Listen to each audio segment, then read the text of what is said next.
Caste in Indian society refers to a social group where membership is decided by birth. They often have related political preferences, similar to the racial preferences for the Democratic and Republican parties in USA.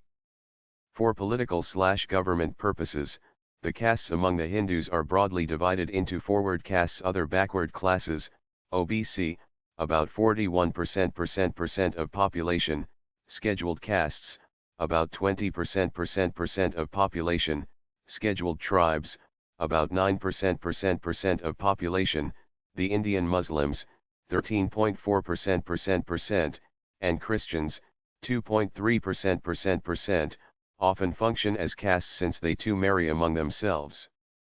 Official lists are compiled by states recognizing the OBC, scheduled castes, and the scheduled tribes. The dividing lines can be ambiguous. Several castes have demanded a lower rank so that they can avail of the privileges offered.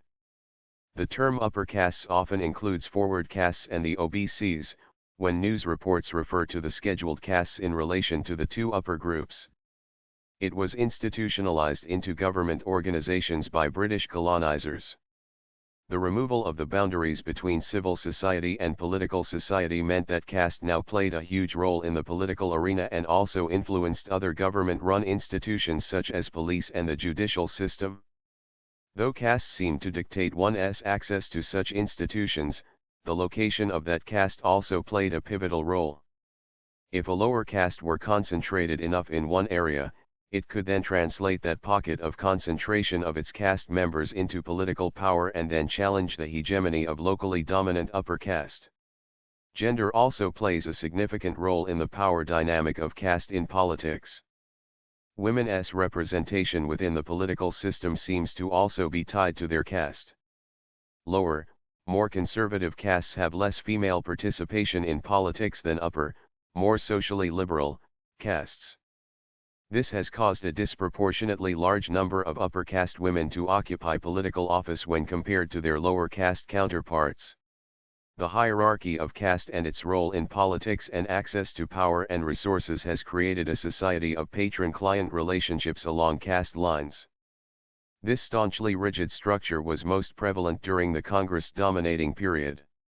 This eventually led to the practice of vote banking, where voters back only candidates that are in their caste one, or officials from which they expect to receive some kind of benefits. Historically, it has been very hard to change the structure of caste politics in India. More recently, however, there has been a flux in caste politics, mainly caused by economic liberalization in India. This upsurge in lower caste empowerment was accompanied in some regions by a spike in the level of corruption. This was partly due to lower caste perceiving development programs and rule of law as tools used by the upper caste to subjugate lower castes. Contemporary India, however, has seen the influence of caste start to decline. This is partly due to the spread of education to all castes, which has had a democratizing effect on the political system. However, this equalizing of the playing field has not been without controversy. The Mandal Commission and its quota system has been a particularly sensitive issue.